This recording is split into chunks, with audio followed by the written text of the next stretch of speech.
आइए हम लोग स्टार्ट करते हैं लाइन एंड एंगल। तो लाइन एंड एंगल में सबसे पहले हम बात करते हैं बिंदु यानी पॉइंट। बिंदु क्या होता है, लिखिए, ऐसी ज्यामितीय आकृति जिसकी लंबाई, चौड़ाई और ऊंचाई नगण्य होती है उसे बिंदु कहते हैं। ऐसी ज्यामितीय आकृति जिसकी लंबाई, चौड़ाई और ऊंचाई नगण्य होती है उसे बिंदु कहते हैं। नगण्य, नगण्य शब्द यहाँ क्या है, नगण्य का अर्थ होता है न के बराबर, यानी ऐसी जो आकृति है जिसकी लंबाई, चौड़ाई और ऊंचाई बिल्कुल न के बराबर हो वो क्या होगा, बिंदु होगा, यानी point. This is symbol of point. ये जो है पॉइंट का क्या चिन्ह है, बना लीजिए। अगले शब्द की बात करते हैं, रेखा। अगले शब्द की बात करते हैं रेखा। रेखा, लाइन। इसमें लिखिए, बिंदुओं का ऐसा समुच्चय जो क्रमागत रूप से एक दूसरे से संलग्न होते हैं उसे रेखा कहते हैं। बिंदुओं का ऐसा समुच्चय जो एक दूसरे से क्रमागत रूप से संलग्न होते हैं उसे रेखा कहते हैं। डायग्राम बना लीजिए, फिगर।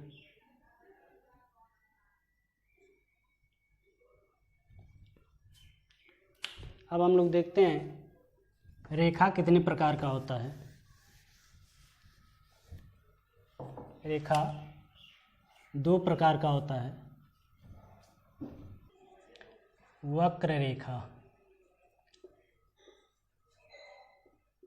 देखिए रेखा दो प्रकार का होता है, सरल रेखा और वक्र रेखा।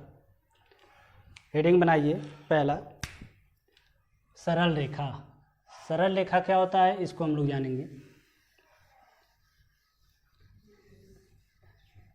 लिखिए, बिंदुओं का ऐसा समुच्चय जो क्रमागत रूप से एक ही दिशा में गति करता है उसे सरल रेखा कहते हैं। बिंदुओं का ऐसा समुच्चय जो एक ही दिशा में गति करता है उसे सरल रेखा कहते हैं। इसका डायग्राम ये है, इसका फिगर, सरल रेखा का फिगर ये है। अब सरल रेखा में हम 5 बातों को जानेंगे जिसको आप नोट करके लिखिएगा। नोट नंबर 1, ऐसे नोट करके लिखिए। हम सरल रेखा के बारे में हम 5 बातों को जानेंगे क्या क्या है, ठीक है। चलिए लिखिए, पहला नोट लिखिए, सरल रेखा को से प्रदर्शित करते हैं ऐसे फिगर बनाकर ब्रैकेट में। उसके बाद आगे लिखिए, से प्रदर्शित करते हैं। सरल रेखा को फिगर बनाइए, उसके बाद लिखिए से प्रदर्शित करते हैं। दूसरा नोट लिखिए, सरल रेखा की लंबाई अनंत होती है जबकि चौड़ाई और ऊंचाई नगण्य होती है। सरल रेखा की लंबाई अनंत होती है जबकि ऊंचाई और चौड़ाई नगण्य होती है। तीसरी बात,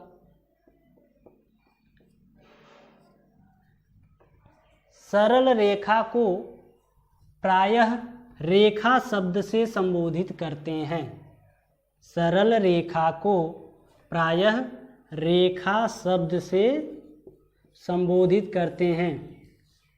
जब भी हम बात करेंगे रेखा जब भी शब्द आएगा तो आपके दिमाग में ये होना चाहिए कि सरल रेखा की बात कर रहे हैं, ठीक है। अगला नोट लिखिए, 4 नंबर, समतल में स्थित किसी बिंदु से होकर अनंत रेखा खींची जा सकती हैं। समतल में स्थित किसी बिंदु से होकर अनंत रेखा खींची जा सकती हैं। ऐसे आप लोग फिगर बना लीजिएगा नोट लिखने के बाद।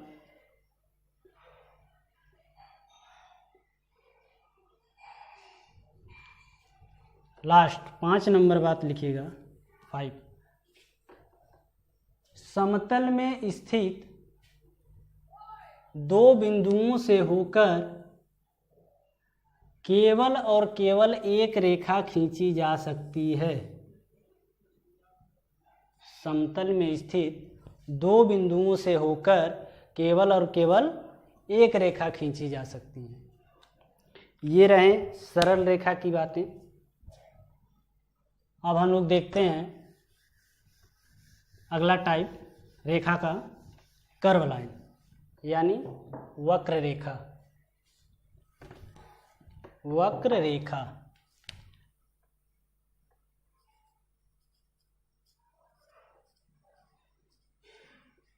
ये क्या होता है? वक्र रेखा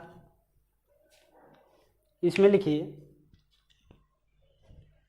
बिंदुओं का ऐसा समुच्चय जो क्रमागत रूप से दिशा बदलते हुए गति करता है उसे कर्व लाइन कहते हैं, अर्थात वक्र रेखा कहते हैं।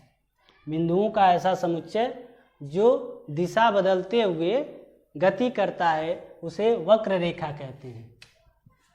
फिगर बना लीजिए।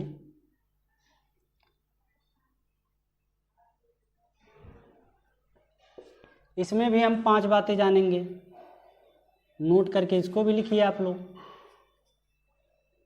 नोट नंबर 1 लिखिए, वक्र रेखा को वक्र शब्द से संबोधित करते हैं। वक्र रेखा को वक्र शब्द से संबोधित करते हैं। दूसरा लिखिए, वक्र रेखा, दूसरा नोट लिखिए, वक्र रेखा की लंबाई निश्चित होती है जबकि चौड़ाई और ऊंचाई नगण्य होती है। वक्र रेखा की लंबाई निश्चित होती है जबकि चौड़ाई और ऊंचाई नगण्य होती है। तीसरा नोट लिखिए, समतल में स्थित किसी बिंदु से होकर अनंत वक्र रेखा खींची जा सकती हैं। ऐसे फिगर बना सकते हैं समझने के लिए।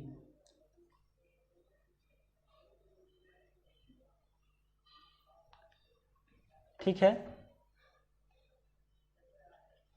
एक बिंदु से होकर जा रही हैं। अगला नोट लिखिए 4 नंबर, समतल में स्थित दो बिंदुओं से होकर, समतल में स्थित दो बिंदुओं से होकर अनंत वक्र रेखा खींची जा सकती है। अनंत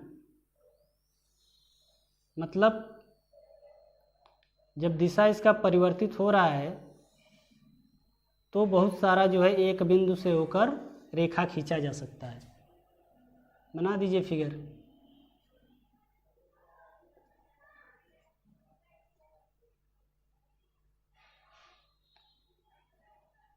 ठीक है, इसमें केवल 4 ही बातें थी और हाँ बस 4 बातें। अगला हेडिंग बनाइए, रेखाखंड।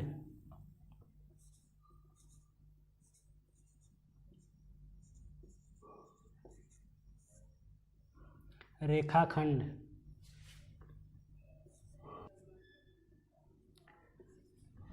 अगला हेडिंग है रेखाखंड। चलिए इसमें लिखिए, रेखा के सतत हिस्से को रेखाखंड कहते हैं। रेखा के सतत हिस्से को रेखाखंड कहते हैं। समझिए इसे, रेखा AB है, सतत हिस्सा इसका मान लीजिए यहाँ से यहाँ PQ। जो ये PQ है यही क्या है, रेखाखंड है। यानी रेखा AB का सतत हिस्सा PQ क्या है, यही रेखाखंड है। कह सकते हैं रेखा के सतत हिस्से को रेखाखंड कहते हैं। एक हिस्से को, जैसे रेखा के खंडित रूप को ही तो कहते हैं रेखाखंड। ठीक है, इसमें नोट करके लिखिए। नोट फर्स्ट लिखिए, रेखाखंड की लंबाई निश्चित होती है जबकि चौड़ाई और ऊंचाई नगण्य होती है। रेखाखंड की लंबाई निश्चित होती है जबकि चौड़ाई और ऊंचाई नगण्य होती है। दूसरा नोट लिखिए, रेखाखंड को से प्रदर्शित करते हैं। रेखाखंड को, उसके बाद ये लिखिए या बनाइए, उसके बाद आगे लिखिए से प्रदर्शित करते हैं। अब अगला हेडिंग लिखिए, किरण। अगला हेडिंग है किरण। किरण क्या होता है, लिखिए, रेखाखंड के एक सिरे को स्थिर रखकर दूसरे सिरे को बढ़ाया जाए उसे किरण कहते हैं। रेखाखंड के एक सिरे को स्थिर रखकर दूसरे सिरे को बढ़ाया जाए उसे किरण कहते हैं। ये हमारा PQ रेखाखंड था, एक सिरे को यहीं रखा गया, दूसरे को आगे तक बढ़ा दिए, इसी को क्या कहेंगे, किरण बोलेंगे। ठीक, अब इसमें नोट लिखिए। इसमें लिखिए, किरण की लंबाई निश्चित होती है जबकि चौड़ाई और ऊंचाई नगण्य होती है। दूसरा नोट लिखिए, किरण को ये बना लीजिए, उसके आगे लिखिए से प्रदर्शित करते हैं। किरण को से प्रदर्शित करते हैं। अगला हेडिंग बनाइए,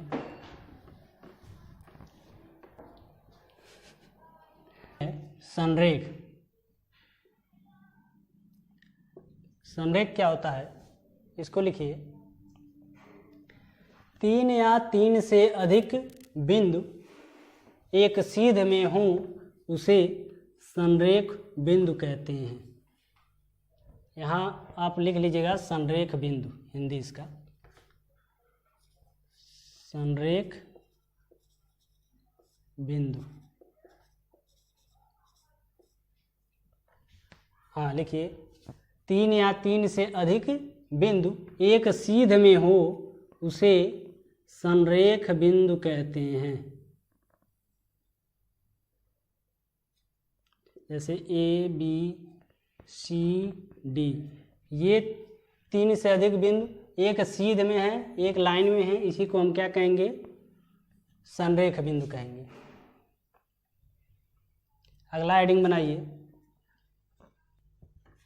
नॉन कॉलिनियर पॉइंट। इसमें लिखिए, 3 या 3 से अधिक बिंदु एक सीध में ना हो उसे असंरेख बिंदु कहते हैं।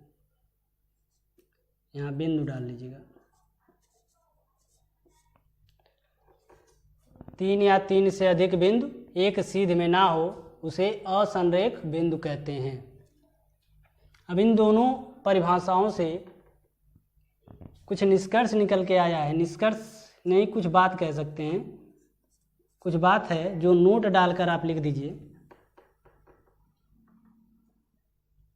समतल में स्थित दो बिंदु सदैव संरेख होते हैं। समतल में स्थित दो बिंदु संरेख होते हैं। संगामी रेखा,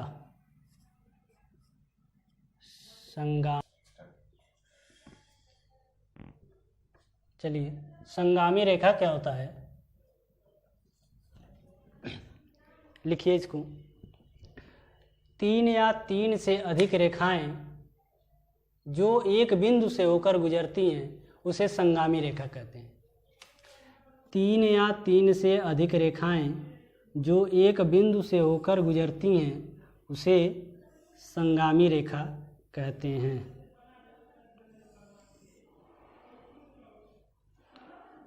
फिगर बना लीजिए।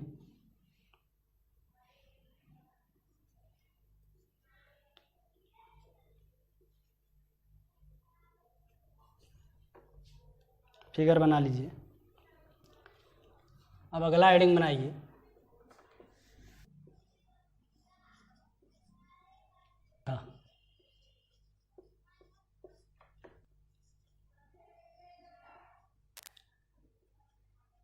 चलिए प्रतिच्छेदी रेखा।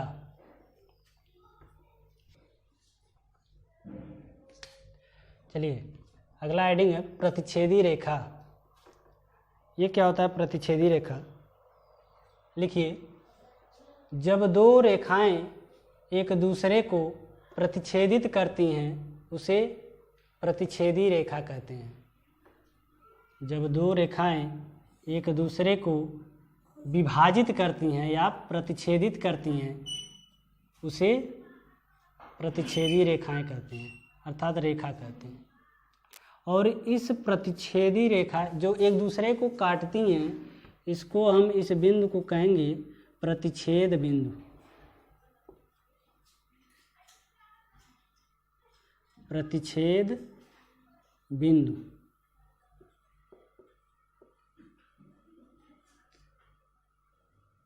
ठीक है, अगला हेडिंग बनाइए समांतर रेखा। समांतर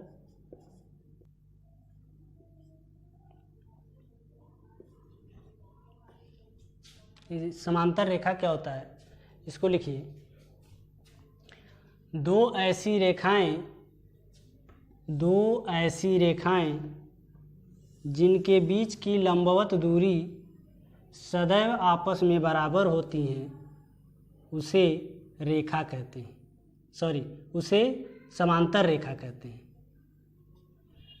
दो ऐसी रेखाएं जिनके बीच की लंबवत दूरी सदैव आपस में बराबर होती हैं उसे क्या कहेंगे, समांतर रेखा कहेंगे। ठीक है, इसका फिगर ऐसे आप लोग बना लीजिए। जो ये इसके बीच की दूरी है ये बराबर होगा, चाहे जहाँ से भी आप देखिए, साइड में या बीच में देखेंगे ये जो लंबवत दूरी है सदैव बराबर होगा। ठीक है, इसका एक नोट लिखिएगा।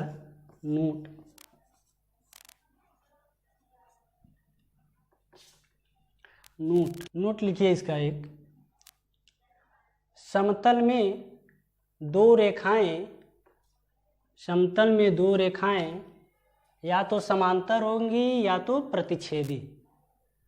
समतल में दो रेखाएं या तो समांतर होंगे या तो प्रतिच्छेदी।